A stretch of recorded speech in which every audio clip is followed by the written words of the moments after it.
Hello అండి. అందరికీ నమస్కారం. Welcome back to my channel. మేమైతే రీసెంట్‌గా షిరిడీకి వెళ్ళాము. షిరిడీకి వెళ్ళినప్పుడైతే శనిశింగణపూర్ ఆలయానికైతే వెళ్ళాము. మన ఇండియాలో ఎన్నో వింతలు, విశేషాలున్న ఆలయాలు ఉన్నాయి. కానీ ఇప్పుడు మనం చెప్పుకోబోయే క్షేత్రం చాలా ప్రత్యేకం. మహారాష్ట్రలోని అహ్మద్‌నగర్ జిల్లాలో ఉన్న శనిశింగణపూర్. ఇక్కడ దేవుడికి ఆలయం ఉండదు. గర్భగుడి ఉండదు. కనీసం విగ్రహానికి పైన కప్పు కూడా ఉండదు.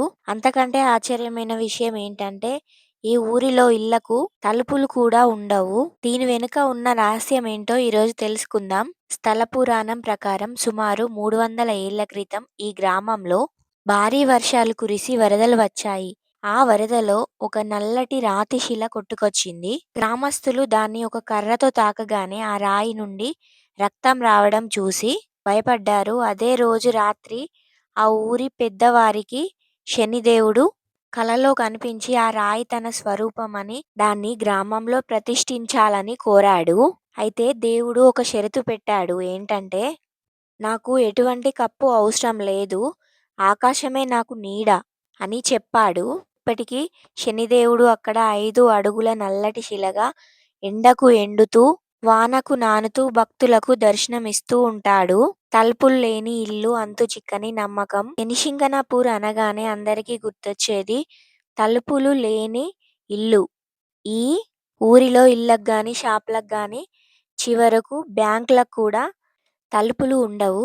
నమ్మకం ఏమిటంటే మమ్ముల్ని శనిదేవుడు రక్షిస్తాడు.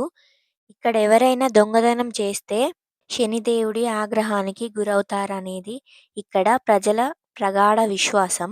వాస్తవానికి దశాబ్దాలుగా ఇక్కడ ఎటువంటి దొంగతనాలు జరగలేదు. ఒకవేళ ఎవరైనా ఏదైనా వస్తువు తీసుకెళ్లాలని చూస్తే వారు ఆ ఊరి పొలిమేర దాటక ముందే చూపు కోల్పోవడం లేదా పిచ్చివాళ్ళవడం జరుగుతుందని స్థానికులు చెబుతారు. ఇక్కడ పోలీస్ స్టేషన్‌లో కూడా కంప్లెయింట్లు చాలా తక్కువగా నమోదవుతాయి. శనిదేవుని పూజా విధానానికొస్తే శనిశింగపూర్‌లో శని త్రయోదశి మరియు శని అమావాస్య రోజుల్లో లక్షలాది మంది భక్తులు వస్తారు. ఇక్కడ శనిదేవుడికి నువ్వుల నూనెతో అభిషేకం చేస్తారు. ఇక్కడ ఇది ప్రధానమైన ఆచారం. దీనివల్ల శని దోషాలు తొలగిపోతాయని భక్తుల నమ్మకం. గతంలో మహిళలకు పీఠంపైకి అనుమతి ఉండేది కాదు కానీ, ఇప్పుడు అందరూ భక్తితో స్వామివారిని దర్శించుకోవచ్చు. సైన్స్ ఎంత డెవలప్ అయినా కొన్ని నమ్మకాలు లాజిక్‌కు అందవు. తలుపులు లేని ఇల్లు, సెక్యూరిటీ లేని ఊరు ఇదంతా ఆ శనిదేవుని మహిమే అని భక్తులు నమ్ముతారు. మీరెప్పుడైనా షిరిడీ వెళ్తే అక్కడికి కేవలం 70 కిలోమీటర్ల దూరంలో ఉన్న ఈ అద్భుతమైన క్షేత్రాన్ని దర్శించుకోండి. ఈ వీడియో మీకు ఇన్ఫర్మేటివ్‌గా అనిపిస్తే లైక్ చేయండి, షేర్ చేయండి. ఇప్పుడే మన ఛానల్‌ను సబ్స్క్రైబ్ చేసుకోండి.